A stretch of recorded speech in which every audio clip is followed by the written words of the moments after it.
I welcome you back to another Star Wars holocron.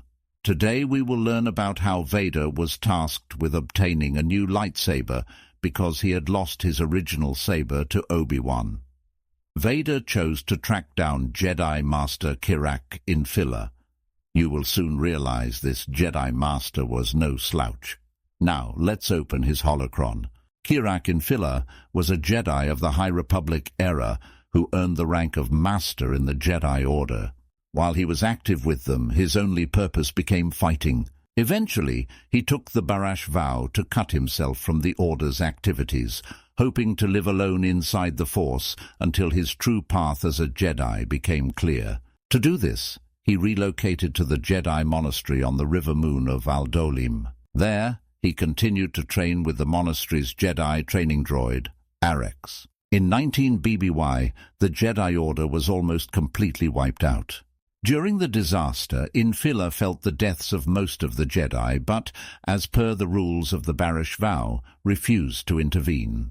The Order's end was orchestrated by the Sith Lord Darth Sidious, and many of their deaths were at the hands of his Sith apprentice, Darth Vader. Shortly after, Sidious sent Vader to obtain a Jedi's Kyber crystal and bleed it.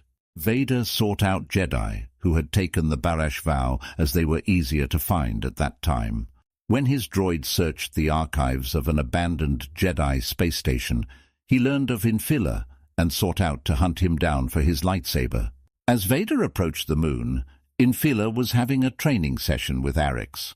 He fought the droid whilst constructing 4 Padawan's traps at once, much to Arex's objection. Infil'a then sensed Vader's approach and told Arex to prepare the mountain's defenses. As Vader approached on his starship, Infil'a used the Padawan's traps to bring it down. Vader managed to save the ship and then walked to Infila''s mountain, where Infil'a raised a wall to block his path. He faced the Sith from the top of the mountain and asked if it was him that killed the Jedi. Vader responded by Force choking him, but he quickly broke free and Force pushed Vader away. In a further exchange of words, Vader confirmed that he killed the Jedi and that he was coming for Infil'a too. Infil'a then declared his Barash vow complete and told Vader that he would wait for him at the top of the mountain. As he exited his confrontation with Vader, he had Arex open the sluice gate. The gate released a lake full of water down on Vader, submerging the Sith. Though visibly damaged by the sudden flood, Vader parted the water with the Force and climbed to the opposite shore. As he then continued his advance, Infil'a had a flock of Raptorans attack him. Vader began beasting the birds, and Infil'a studied him, inquiring what he was. Vader managed to use the Force to kill numerous Raptorans, but one of his cybernetic legs was badly damaged in the fight. Infil'a then had the birds withdraw and told Arex to turn the rest of the traps off, giving Vader a clear path to them. As Vader approached the two at the top of the hill, he threw rocks at Infil'a, throwing him back. Arex confronted Vader with his weapon, but Vader used the Force to pull the droid to him and rip his arm off, obtaining the weapon for himself. Vader then threw what was left of Arex over the cliff and faced Infil'a. Infil'a deduced that Vader was there for something, and as the two clashed, he concluded that Vader was there for his lightsaber. The two fought ferociously, and Infil'a insulted Vader's skills.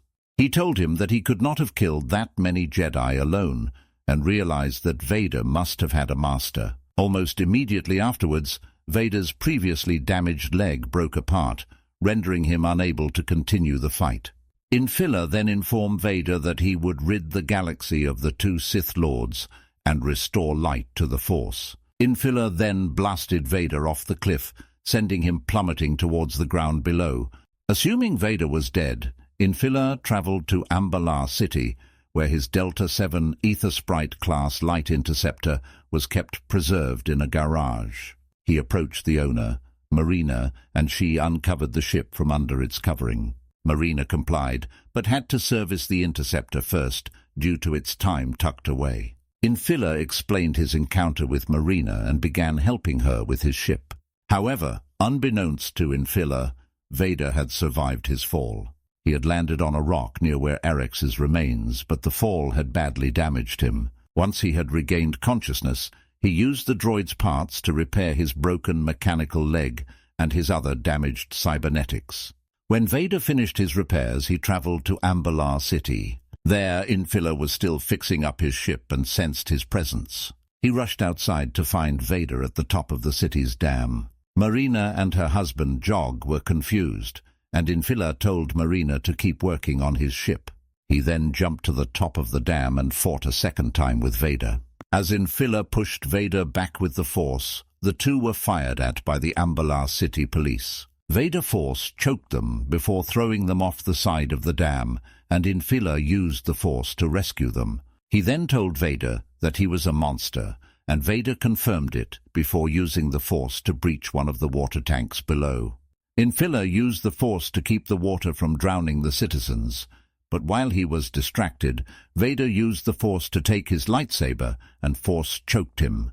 Infil'a pleaded to let the people live, but the Sith used the Force to break more water tanks, further flooding the city. He then executed Infil'a and threw him into the flooded city. Shortly after killing Infil'a, Vader took his lightsaber on orders of his master. Vader traveled to Mustafar to bleed its kyber crystal color from green to red, creating his first red lightsaber. Vader kept the curved hilt the same until it was subsequently destroyed during an attempt on Vader's life by a family of bounty hunters on Cabaria, during which the hilt was shattered by the combined strain of a tractor rifle and Vader's pulling it back with the Force, salvaging the crystal. Vader soon inserted the crystal into a new hilt of his own construction. Shortly after the Battle of Fortress Vader, Vader entered a portal constructed by Darth Vader in an attempt to resurrect his wife Padme Amidala. While walking through visions, he encountered Infil'a, along with many Jedi with their lightsabers ready to battle him.